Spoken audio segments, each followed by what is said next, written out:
अस्सलाम वालेकुम students, how are you all. Students, आज के इस वीडियो लेक्चर में हम इनपुट फंक्शंस की बात करेंगे। अपनी प्रीवियस वीडियो में हमने, अगर आप लोगों ने उसको देखा हो, तो हम लोगों ने जो इनपुट फंक्शंस थे जो कि C++ में यूज़ होते हैं वो हमने यूज़ किए थे और हमने उसको प्रैक्टिकली प्रोग्राम्स करके देखा था कि वो किस तरह से काम करते हैं। तो आज के इस वीडियो लेक्चर में हम जो इनपुट फंक्शंस हैं उनकी बात करेंगे। तो बेसिकली फर्स्ट ऑफ ऑल आप लोगों ने ये अंडरस्टैंड करना है कि इनपुट फंक्शंस होते क्या हैं। तो इनपुट फंक्शंस हैं वो जब हम लैंग्वेज की बात करेंगे कि लैंग्वेज में इनपुट क्या होती है, तो we understand it by this के जब भी आप कोई प्रोग्राम डेवलप करते हैं तो जो यूज़र डाटा एंटर करेगा किसी भी इनपुट डिवाइस को यूज़ करते हुए उस प्रोग्राम के अंदर, तो वो थ्रू इनपुट फंक्शंस के वो डेटा एंटर किया जाता है। तो स्टूडेंट्स, बिफोर वी कंटिन्यू, अगर आप लोगों ने अभी तक मेरे चैनल को सब्सक्राइब नहीं किया तो सब्सक्राइब कर लें ताकि हर आने वाली वीडियो जो है उसका नोटिफिकेशन आप लोगों को मिल जाए और आप लोग अपने अपने उस सीक्वेंस को कायम रख सकें। तो स्टूडेंट्स, अपने इस प्रोग्राम में हम आज इनपुट फंक्शन की बात करेंगे कि C++ में हम किस तरह से एक प्रोग्राम के अंदर डाटा एंटर करते हैं, राइट। तो लेकिन इससे पहले कि हम इस चीज़ की तरफ जाएं तो आप लोगों को अंडरस्टैंड करना चाहिए कि एक डाटा जब हम प्रोग्राम के अंदर देते हैं तो वो दो तरह से होता है, ठीक है। एक तो प्रोग्राम के अंदर ऑलरेडी डाटा होता है, उसी को यूज़ किया जाता है और आपकी आउटपुट जनरेट होती है। और दूसरा वे ये है कि जब आपका प्रोग्राम रन हो रहा हो तो उस वक्त डाटा एंटर किया जाए, राइट। तो दोनों का फ़र्क, दोनों में फ़र्क है। पहले तो हम इस दोनों के फ़र्क को अंडरस्टैंड करते हैं, राइट। तो इसके लिए मैंने आपके लिए ऑलरेडी एक प्रोग्राम जो है वो बनाया हुआ है ताकि आप लोग उसको देख सकें कि एक प्रोग्राम के अंदर डाटा होना से क्या मतलब है, और एक प्रोग्राम के अंदर हम जब प्रोग्राम को रन करें तो उस वक्त डाटा दिया जाए, इससे क्या मतलब है, राइट। तो मैंने ये प्रोग्राम ऑलरेडी डिज़ाइन किया हुआ है ताकि आप लोग इसको देख सकें और अंडरस्टैंड कर सकें। तो मैं आप लोगों के लिए ये वाला प्रोग्राम लोड करता हूँ। तो you can see over here कि हमने जो प्री प्रोसेसर डायरेक्टिव्स हैं उनको ऑलरेडी यहाँ पर मैंने एंटर किया हुआ है और यहाँ पर इंटीजर वेरिएबल्स नंबर 1, नंबर 2 और सम के मैंने डिफाइन किए हुए हैं। नंबर 1 वेरिएबल को मैंने डेटा यहाँ पर प्रोग्राम के अंदर ही दे दिया है। नंबर 2 वेरिएबल को भी मैंने डेटा यहाँ प्रोग्राम के अंदर ही दे दिया है, राइट। अब यहाँ पर इन दोनों वेरिएबल्स को ऐड करके एक तीसरे वेरिएबल सम में उस डाटा को सम किया जा रहा है या ऐड किया जा रहा है। और फिर ये आउटपुट फंक्शन जो हमने प्रीवियस लेक्चर में देखे थे कि हम अपने जो रिजल्ट्स हैं उनको किस तरह से आउटपुट स्क्रीन पर डिस्प्ले कर सकते हैं। तो यहाँ पर मैंने printf आउटपुट फंक्शन को यूज करते हुए ये स्टेटमेंट द सम ऑफ पहले नंबर का data and then %d is for the second number, जो उसका डेटा है यहाँ पर इज इक्वल टू %d। यहाँ पर ये %d उसका जो आंसर होगा उसके लिए, और यहाँ पर नंबर 1 वेरिएबल, फिर नंबर 2 वेरिएबल एंड सम ये दे दिए हैं। नंबर 1 वेरिएबल जो है इसकी वैल्यू इस %d के साथ है और इस %d की ये नंबर 2 के साथ, और ये %d थर्ड वेरिएबल को रिप्रेजेंट कर रहा है कि इनकी वैल्यूज यहाँ पर प्लेस होंगी। तो हम इस प्रोग्राम को रन करते हैं। From the keyboard I am pressing F11। तो आप लोग देखेंगे कि यहाँ पर जो आंसर है वो कैलकुलेट होके आ चुका है, राइट। तो ये आपकी आउटपुट स्क्रीन है जिसके ऊपर आपका आंसर कैलकुलेट हो रहा है। बट जो यहाँ पर हमने बात की थी कि एक प्रोग्राम के अंदर ही डाटा क्या होता है, तो यहाँ पे आप देख सकते हो कि यहाँ पर मैंने ये वाला और ये दोनों जो वेरिएबल्स हैं इनको प्रोग्राम के अंदर ही 30 और 20 डाटा दे दिया है। जब भी प्रोग्राम को रन करेंगे तो हमेशा आपका आंसर 50 ही आएगा। अगर आपने अपने कोई और नंबर्स को चेंज करके कोई डाटा कैलकुलेट करना है, कोई आंसर कैलकुलेट करना है, तो आप यहाँ पर वो डाटा को चेंज करते हैं। सपोज मैं यहाँ पर 60 कर देता हूँ, तो ये जो सेकंड डाटा है उसको मैं यहाँ पर 100 कर देता हूँ, राइट। तो यहाँ पर मुझे प्रोग्राम के अंदर ही उस डाटा को चेंज करना है। तो ये एक फिक्स डाटा होता है जो प्रोग्राम के अंदर ही होता है, और आप उस प्रोग्राम को जब रन करते हैं तो आपको हमेशा से सेम आंसर ही मिलता है। तो यहाँ पे आप देख सकते हैं कि इसका आंसर अब कैलकुलेट होकर 160 हो गया, राइट। तो ये एक फिक्स डाटा है जो आप प्रोग्राम के अंदर ही दे देते हैं। तो this is one kind of data कि आप प्रोग्राम के अंदर ही दे रहे हैं, लेकिन जो हम इनपुट फंक्शन की बात कर रहे हैं दैट इज समथिंग एल्स। तो यहाँ पर आप जब भी प्रोग्राम को रन करेंगे, जितनी बार मर्जी प्रोग्राम को रन करें, इस वाले प्रोग्राम को जो आपके सामने है, तो आपका आंसर हमेशा 160 ही आएगा, चेंज नहीं होगा, because you have given this data inside the program, और वो चेंज नहीं होता। अगर आपने इसको चेंज खुद से करना है तो तब जाकर आपका आंसर चेंज होगा, राइट। तो ये एक फिक्स डाटा है जो आप प्रोग्राम के अंदर ही दे रहे हैं। अब हम बात करते हैं, मैंने इस प्रोग्राम को क्लोज किया, राइट। अब हम बात करते हैं जो हमने फंक्शन की बात की कि इनपुट फंक्शन क्या है, तो हम उसके जरिए से कैसे डाटा एंटर कर सकते हैं। तो मैंने बताया था कि जब भी आप प्रोग्राम को रन करेंगे तो जो इनपुट फंक्शन होगा, हमेशा आप प्रोग्राम रन करेंगे तो रन करते हुए आप डाटा को एंटर करेंगे। तो इसका क्या मतलब हुआ? इसका मतलब ये हुआ कि जब भी प्रोग्राम रन होगा तो आप एक नया डाटा एंटर कर सकते हैं, राइट। तो यहाँ पर आप इसको देखेंगे कि हम इसको किस तरह से एक प्रोग्राम के अंदर यूज कर सकते हैं।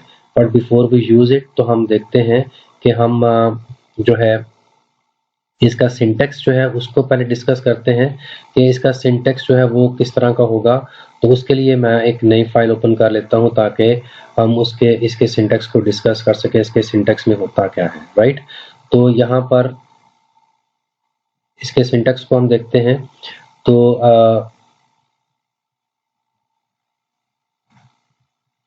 मैं इसको डिलीट कर देता हूं ताकि आपकी ये स्क्रीन जो है बिल्कुल क्लियर हो जाए और आप लोग उसको इजीली देख सकें।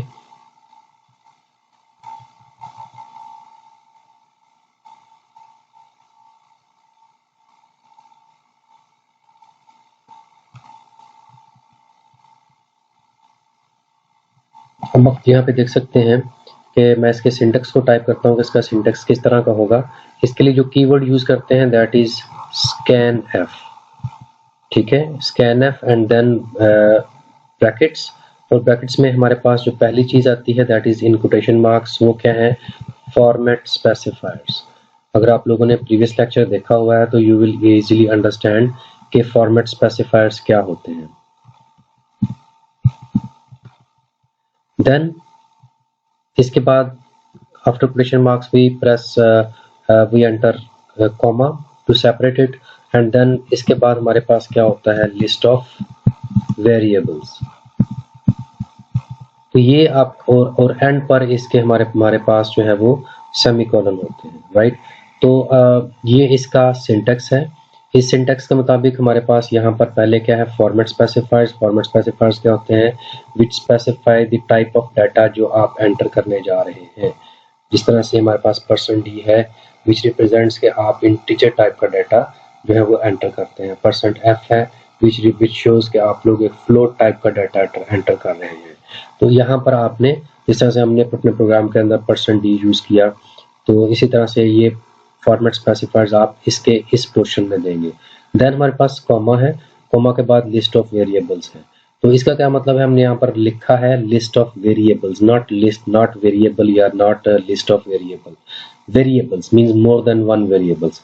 इट मींस कि हम इसी स्कैन फंक्शन के जरिए से, स्कैनफ फंक्शन के जरिए से एक वेरिएबल या एक से ज्यादा वेरिएबल एक ही स्टेटमेंट को यूज करते हुए हम एक प्रोग्राम के अंदर एंटर कर सकते हैं, राइट। तो ये इसका सिंटेक्स है। अब हम देखते हैं कि इसको हम प्रैक्टिकली किस तरह से एक प्रोग्राम के अंदर जो है वो यूज कर सकते हैं। तो मैंने इसको अब मैंने ऑलरेडी एक प्रोग्राम बनाया हुआ है, ठीक है। तो हम उस प्रोग्राम को देखते हैं कि किस तरह से हम एक प्रोग्राम के अंदर डाटा को एंटर कर सकते हैं।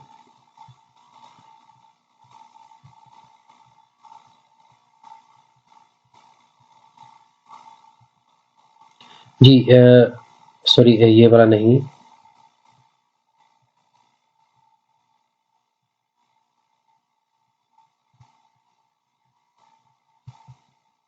यहाँ पर scanf2 के नाम से एक प्रोग्राम मैंने डिजाइन के लिए किया था ताकि आप लोगों को आसानी से समझ आ जाए।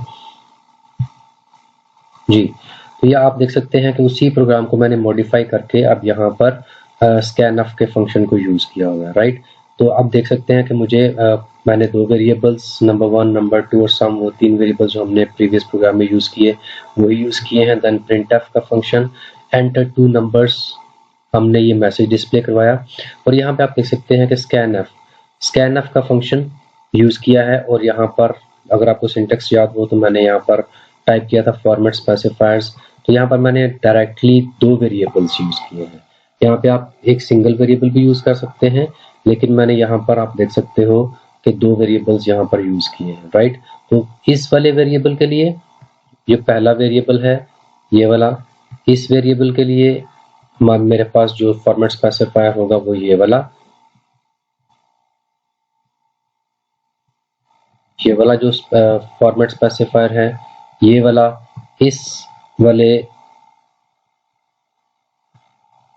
वेरिएबल के लिए होगा, ठीक है, नंबर 1 वेरिएबल के लिए। और ये वाला जो फॉर्मेट स्पेसिफायर है ये वाला, ये सेकंड जो वेरिएबल है इसके लिए होगा, ठीक है।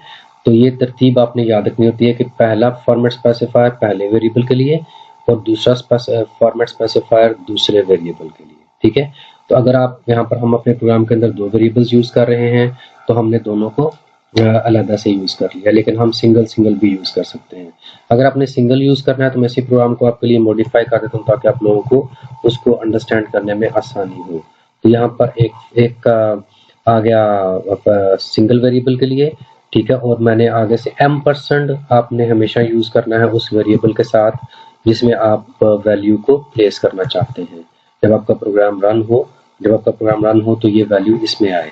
तो ये पहले वेरिएबल के लिए, तो मैंने यहाँ पर इसको चेंज कर देता हूँ ताकि आप लोगों को आसानी हो। एंटर फर्स्ट नंबर, ठीक है, ये पहले नंबर के लिए। देन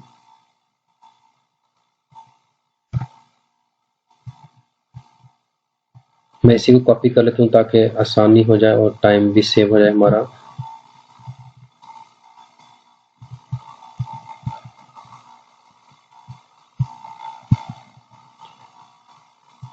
अब आप यहाँ पे देख सकते हो, अब दूसरे वेरिएबल के लिए हम इनपुट करेंगे।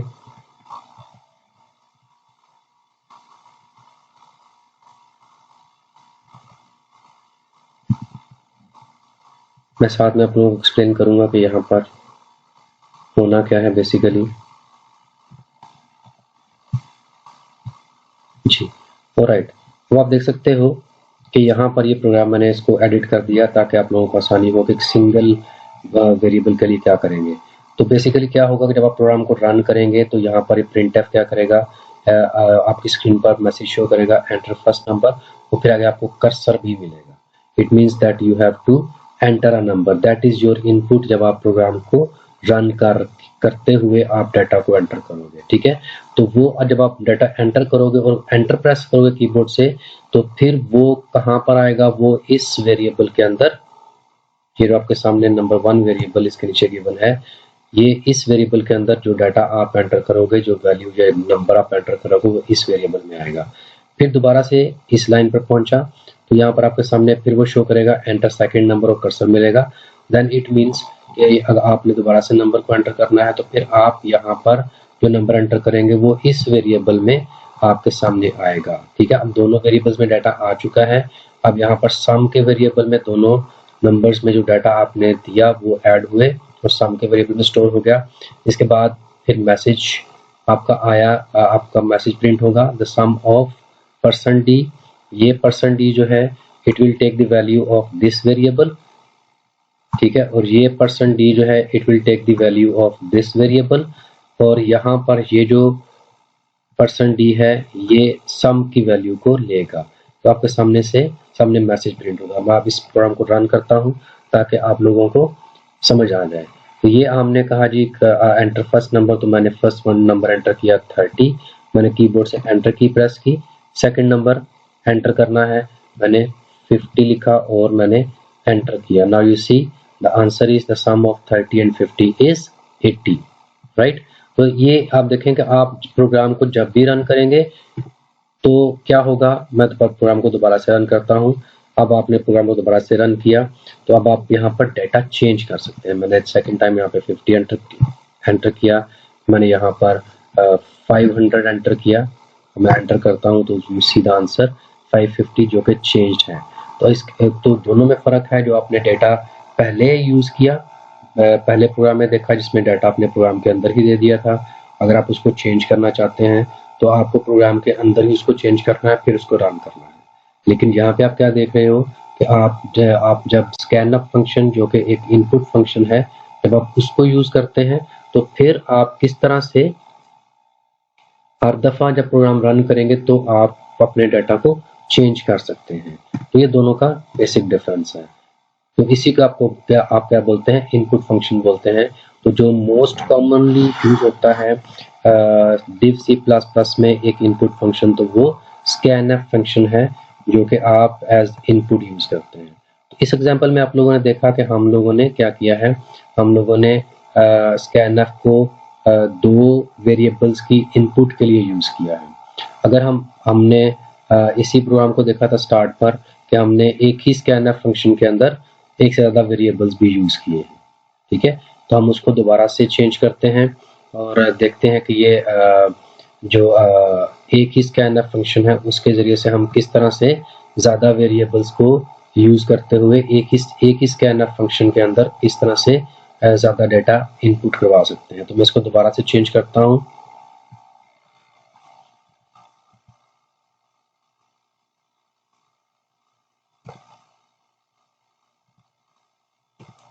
एंटर 2 नंबर्स, मैं इसको चेंज कर रहा हूँ ये आप लोगों को एक्सप्लेन करने के लिए कि हम लोग किस तरह से एक ही scanf फंक्शन को यूज करते हुए दो वेरिएबल्स को किस तरह से तो यूज कर सकते हैं। तो अब आपने मैसेज प्रिंट किया है एंटर 2 नंबर्स, तो आप ऑब्वियसली आप 2 नंबर्स एंटर करेंगे। तो यहाँ पर कॉमा प्लेस करते हैं एक वेरिएबल के लिए और दूसरे वेरिएबल के लिए %d, राइट। और फिर यहाँ पर दूसरा वेरिएबल कॉमा के साथ हम उसको सेपरेट करेंगे, लेकिन इसके साथ हमने M% का साइन भी यूज करना है, वरना वो आपकी इनपुट नहीं आएगी, ठीक है। तो यहाँ पर बाकी हमने कुछ भी नहीं करना। आपने सिर्फ ऑब्जर्व करना है कि हम जब प्रोग्राम को रन करेंगे तो हम किस तरह से दो एंट्रीज एक ही बार में किस तरह से करेंगे। तो यहाँ पे आपने पहला नंबर एंटर किया, सपोज आपने पहला नंबर 20 एंटर किया, तो यहाँ पर भी आपने कोमा यूज करना है दूसरी इनपुट के लिए भी। आपने 50 एंटर किया और जैसे अब आप एंटर प्रेस करेंगे you will see the answer which is 70, right. तो ये आप इस तरह से अपने एक ही प्रोग्राम के अंदर scanf को यूज करते हुए डिफरेंट वेज में यूज कर सकते हैं कि आप सिंगल इनपुट भी और इसी तरह से मल्टीपल इनपुट्स भी आप कर सकते हैं। यहाँ पे हमने 2 इनपुट्स यूज की हैं, लेकिन अपने प्रोग्राम के मुताबिक हम ज्यादा इनपुट्स भी यूज कर सकते हैं। अगर हम यहाँ पे कहते हैं कि एंटर 3 इनपुट्स, तो फिर अगर हम 3 की बात करते हैं तो फिर हम इसको यहाँ पर थर्ड वेरिएबल भी हमें ऊपर लेना है, एक नंबर 3 देन कॉमा, राइट। तो यहाँ पर तीसरे वेरिएबल के लिए भी हमें कॉमा लगाकर नंबर 3 और फिर यहाँ पर तीसरे वेरिएबल को भी हमने टाइप करना है विद M%।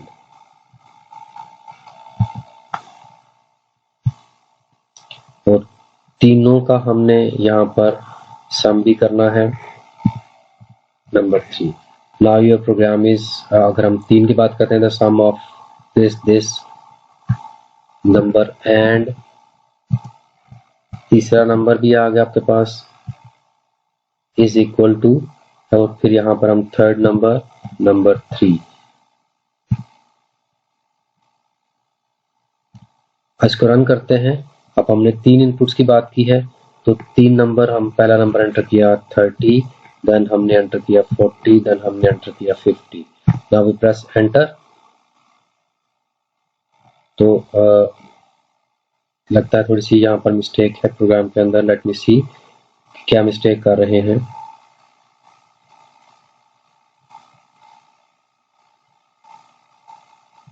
सॉरी, यहाँ पर हम देख सकते हैं we haven't given the format specifier for this. हमने वहाँ पर फॉर्मेट स्पेसिफायर नहीं दिया था, वो मैंने चेंज कर दिया। यहाँ पर the sum of first second number, then third number, then fourth number. We run the program again. तो हम यहाँ पर दोबारा से एंटर करते हैं 20, 30, 40. Now we see the answer is 90 which is correct answer. तो यहाँ पर हमने देखा कि किस तरह से हम एक ही scanf जो इनपुट फंक्शन है उसके ज़रिए से हम किस तरह से सिंगल वेरिएबल, 2 वेरिएबल, 3 वेरिएबल्स को यूज़ करके हम किस तरह से जो है उसको यूज़ कर सकते हैं प्रोग्राम के अंदर ही रन टाइम पर इनपुट लेने के लिए। स्टूडेंट्स, आई होप कि आप लोगों को ये scanf फंक्शन समझ आ गया होगा और अब आप डिफरेंट प्रोग्राम्स को यूज़ करते हुए इसकी प्रैक्टिस करें ताकि इसका कॉन्सेप्ट और ज़्यादा बेहतर तौर पर आप लोगों के जहन में बैठ जाए और आप उसको अंडरस्टैंड कर सकें। तो students, best of luck and practice it well ताकि आप इसके कॉन्सेप्ट को ज़्यादा बेहतर तौर पर अंडरस्टैंड कर लें। Okay, take care, good bye.